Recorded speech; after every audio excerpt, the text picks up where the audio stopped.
నమస్తే రమగారు. నమస్తే జయ. రమగారు, చందమామ కథలు పిల్లలు బాగా ఇంట్రెస్ట్ చూపిస్తున్నారు, మాలాంటి తల్లులకి ఇంట్రెస్టే. సో పెద్ద కథ చెప్దామండి ఇవాళ. చెప్పండి రమగారు. చాలా పెద్ద కథ చెప్తాం, అంటే బోల్డంతా లెంగ్దీ స్టోరీ అనమాట. ఓకే, ఒక 3-4 కథలు ఉన్నాయి, ఇవాళ ఒకటి చెప్దాం. నువ్వు వీలు వెంబడి గుర్తు చేస్తే మిగిలిన కథలు మళ్ళీ చెప్తాను. ఓకే అండి.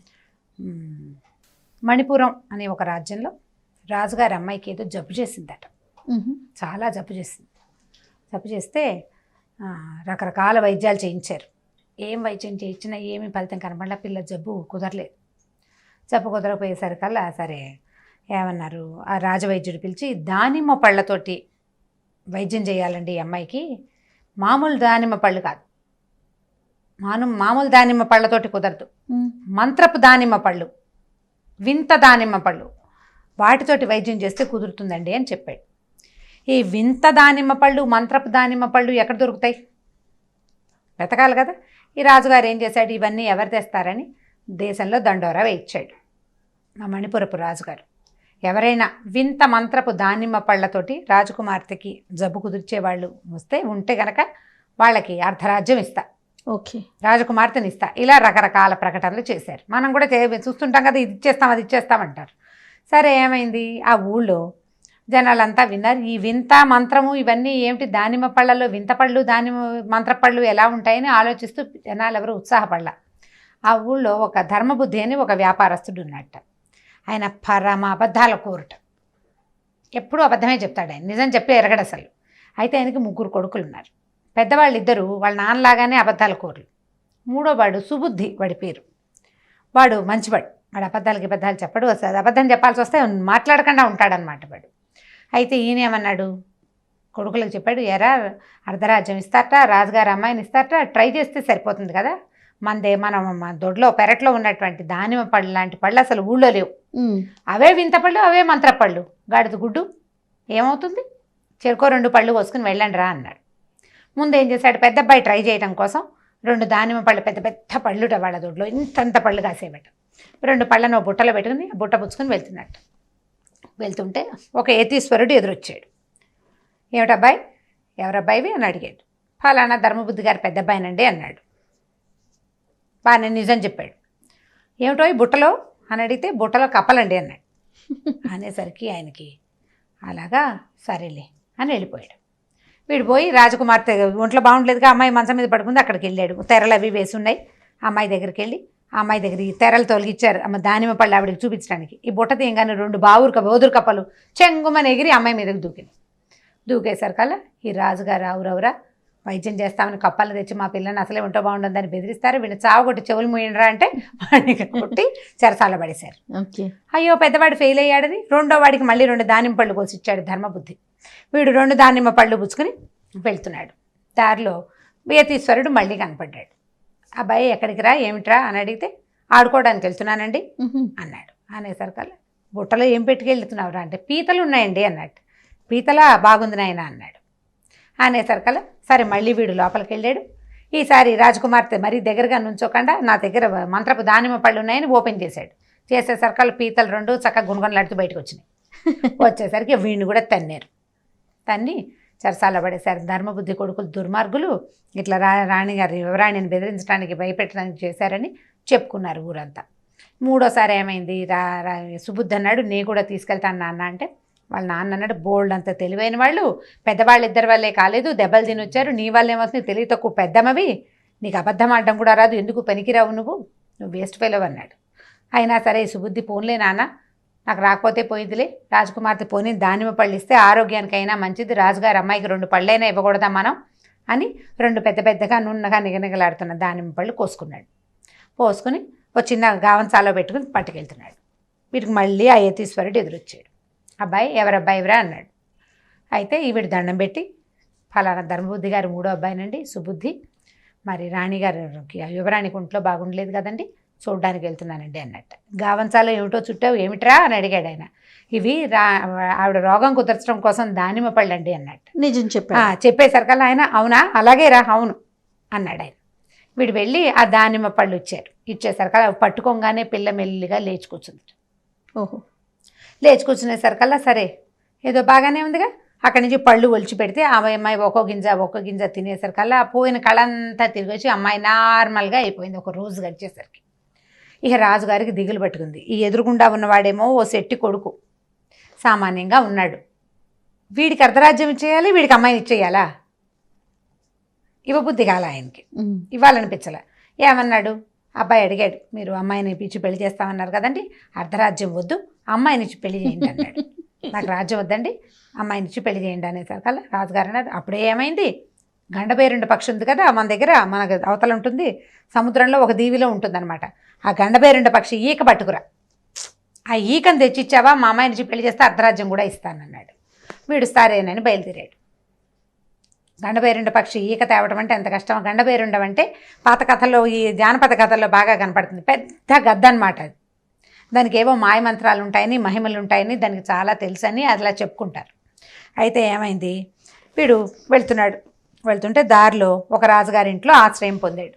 ఆశ్రయం పొందేసరికల్లా రాజుగారి, గండబేరుండ పక్షి దగ్గరికి వెళ్తున్నావు కదా నువ్వు, ఈ గండబేరుండానికి తెలియని విషయం లేదు, మా ఖజానా తాళం చెవి ఎక్కడో పోయింది, ఖజానా తాళం చెవి కనపట్టాల కొన్నాళ్ళుగా, దాంతో రాజ్యంలో డబ్బులు లేక చాలా అవస్థపడుతున్నాము, గండబేరుండానికి అన్నీ కనపడతాయి, ఆ తాళం చెవి ఎక్కడుందో కనుక్కురా బాబు అని చెప్పారు.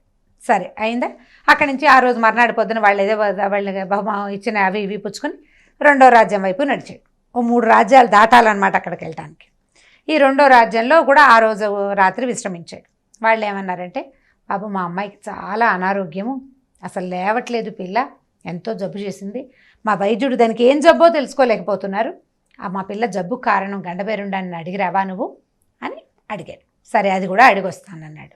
3వ రాజ్యంలో నిద్ర చేయకుండానే ఇతను సముద్ర తీరానికి వెళ్ళిపోయాడు.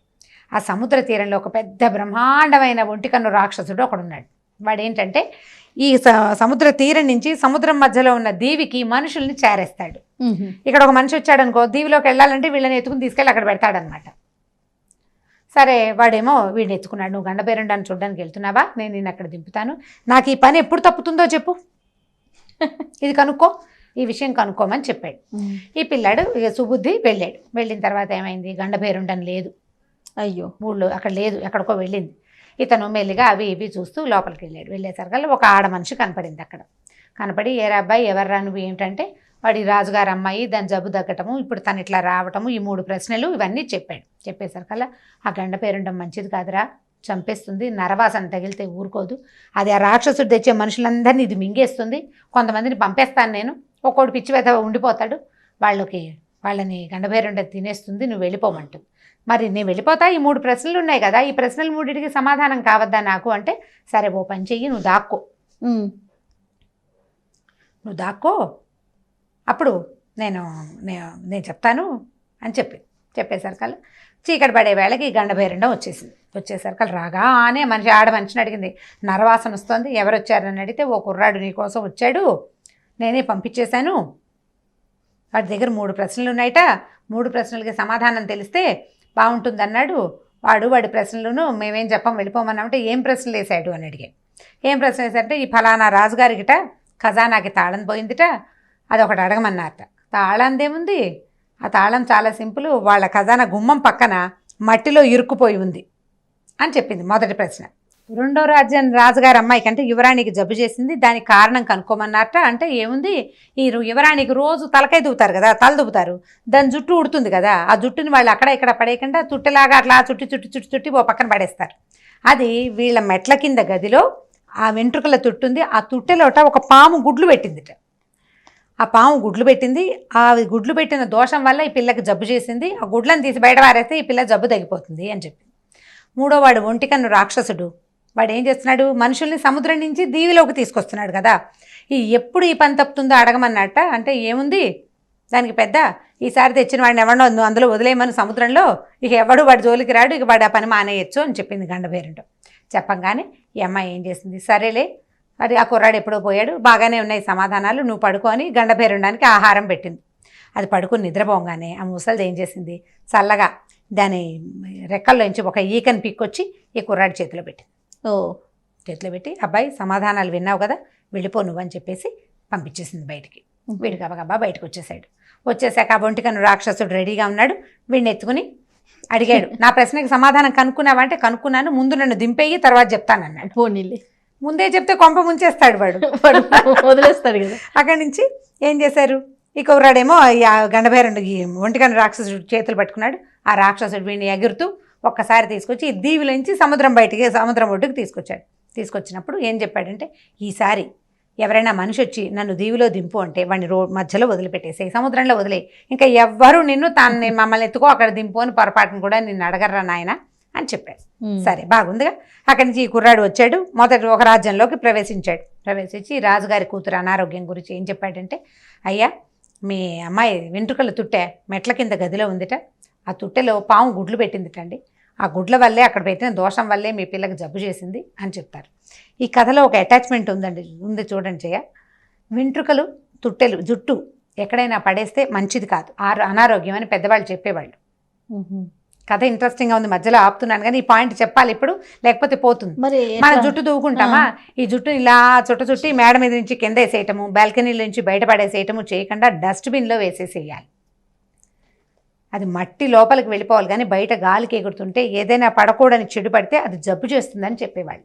పాతకాలం కథ జ్ఞాపకం పెట్టుకోండి ఖచ్చితంగా. అక్కడి నుంచి ఏమైంది, రాజుగారు అమ్మాయి వెంటనే వీళ్ళు ఏం చేస్తారు, గబగబా మెట్ల కింద గదిలోకి కిందకి వెళ్ళిపోయి చూస్తే దాని నిండా పాము గుడ్లు ఉన్నాయి, ఆ పాప జుట్టు నిండా.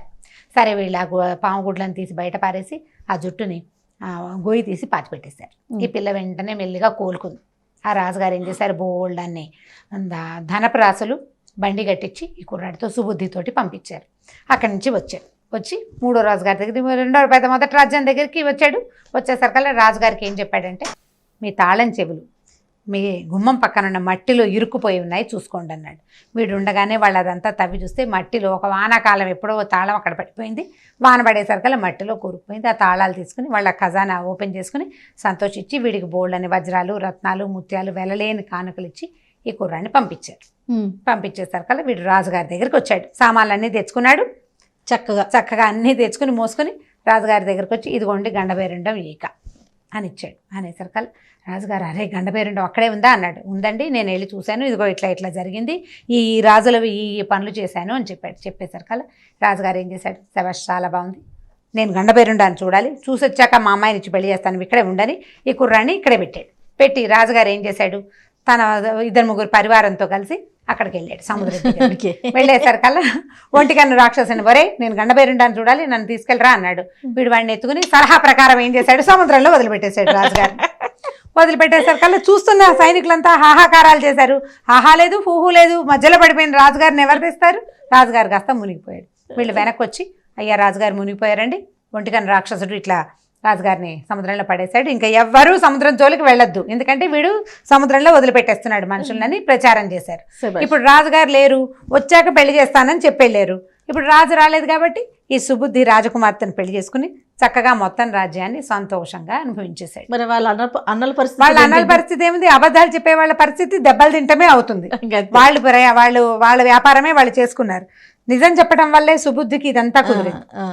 అది తెలుసుకుని వాళ్ళు బుద్ధి తెచ్చుకున్నారు. కానీ వాళ్ళని రాజ్యంలోకి ఎంటర్ కానివ్వలేదు, ఎందుకంటే వాళ్ళ వల్ల రాజకుమార్తె భయపడింది కదా, వాళ్ళు ఎందుకు రానిస్తారు, ఇంకా వాళ్ళ దారిని వాళ్ళ వ్యాపారం వాళ్ళు చేసుకున్నారు. సుబుద్ధి మాత్రం ఈ అమ్మాయిని పెళ్లి చేసుకుని ఆ రాజ్యానికి రాజై హాయిగా సంతోషంగా ఉన్నాడు. నిజం చెప్పిన దాని ఫలితం ఇలా ఉంటుందన్నమాట.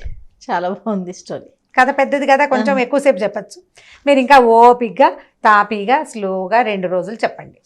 ఇంట్రెస్టింగ్గా క్రియేట్ చేస్తూ పిల్లలకి చెప్తే బాగుంటుంది. రకరకాల చిన్నవి యాడ్ చేసుకుంటూ చెప్తే ఇంకా బాగా వివరంగా వాడు నడిచి వెళ్ళాడు, గుర్రం ఎక్కాడు, గేదెను ఎక్కాడు, ఏదో రకరకాలు చెప్పచ్చు కదా. అట్లా చెప్తూ ఉంటే మెల్లిగా కథ నడుస్తూ ఉంటుంది. రైట్ రమ్మగారు, చాలా బాగుంది రమ్మగారు. నమస్తే అండి. నమస్తే జయ. ఈ వీడియో కనుక మీకు నచ్చినట్లయితే లైక్ చేయండి, షేర్ చేయండి. మరిన్ని వీడియోస్ కోసం మా ఛానల్ని సబ్స్క్రైబ్ చేసుకోండి.